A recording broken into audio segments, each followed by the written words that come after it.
নমস্কার বন্ধুরা, আমি অরিন্দম চলে আসলাম আজকে এই মুহূর্তে 14,000 আপার প্রাইমারির বিরাট বড় একটা গুরুত্বপূর্ণ আপডেট নিয়ে। এসএসসি আপার প্রাইমারির কিন্তু কবে হলো ফাইনাল জাজমেন্ট আসবে তার ডেট কিন্তু জানা গেল এবং বিরাট আপডেট আসছে এসএসসি চেয়ারম্যান সিদ্ধার্থ মজুমদার কাছে থেকে। সো বন্ধুরা, ভিডিওটা কিন্তু খুবই গুরুত্বপূর্ণ হতে চলেছে।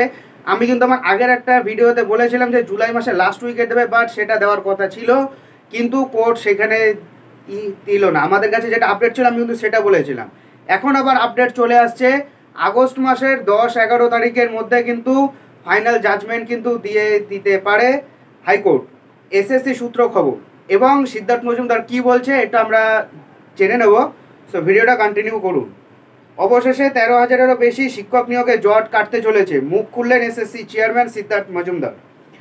2014 সালে হয়েছিল নিয়োগ প্রক্রিয়া শুরু। দীর্ঘ 9 বছর কেটে গেলে উচ্চ প্রাথমিক শিক্ষক নিয়োগ হয়নি। এবার কাটতে চলেছে উচ্চ প্রাথমিকের শিক্ষক নিয়োগের জট। সেক্ষেত্রে 13,000-এরও বেশি শিক্ষক নিয়োগ হবে রাজ্যে। কলকাতা হাইকোর্টে উচ্চ প্রাথমিক অর্থাৎ আপার প্রাইমারি শিক্ষক নিয়োগ মামলা শুনানি ইতিমধ্যে শেষ হয়েছে। এবার রায় দেওয়ার পালা। মনে করা হচ্ছে উচ্চ প্রাথমিক স্কুলের শিক্ষক নিয়োগ সংক্রান্ত জট আগস্ট মাসেই কাটতে চলেছে। সেক্ষেত্রে স্বস্তি পাবে বহু বছর ধরে অপেক্ষায় থাকা চাকরি প্রার্থীরা।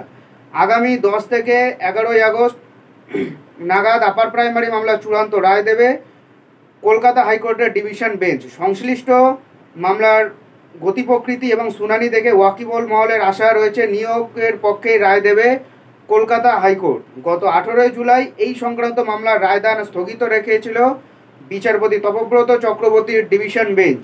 তবে জানিয়ে দেওয়া হয় 3 সপ্তাহের মধ্যে চূড়ান্ত রায়দান করা হবে। সেই হিসেবে 10 থেকে 11 আগস্ট মামলাটি রায় দিতে পারে কলকাতা হাইকোর্ট। উচ্চ প্রাথমিকে মোট শূন্যপদ ছিল 14,339টি।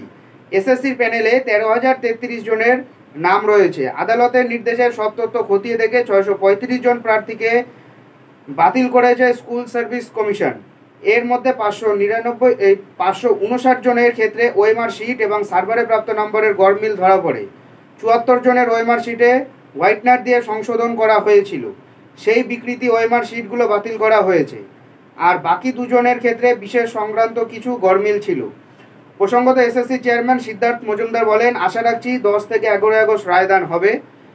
আদালত যদি বলে 635 জনকে বাদ দিয়ে নিয়োগ করতে, তাই করা হবে। এবার একটা ফয়সালা হবেই হবে।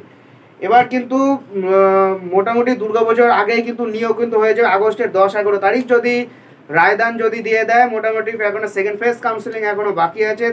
ফার্স্ট কাউন্সিলিং কিন্তু 9,000 প্লাস কিন্তু হয়ে গেছে। সেকেন্ড ফেজ কাউন্সিলিং এখনো বাকি আছে, সেটা সেপ্টেম্বরের মধ্যে কমপ্লিট হয়। দুর্গাপুজোর মধ্যে কিন্তু সবার চাকরি হয়ে যাবে এবং একটা খবর শোনা যাচ্ছে যে আবার কিন্তু আপার প্রাইমারি ভ্যাকান্সি বার করতে পারে। সূত্র মারফত খবর, আমি জানি না গ্যারান্টিগতটা। এটাই হলো আজকে আপডেট। সোনাক আপডেট পাওয়ার জন্য আমাদের চ্যানেলটা সাবস্ক্রাইব করে আমাদের পাশে থাকুন। দেখা হচ্ছে পরের ভিডিওতে। ভালো থাকবেন সবাই। নমস্কার, জয় হিন্দ।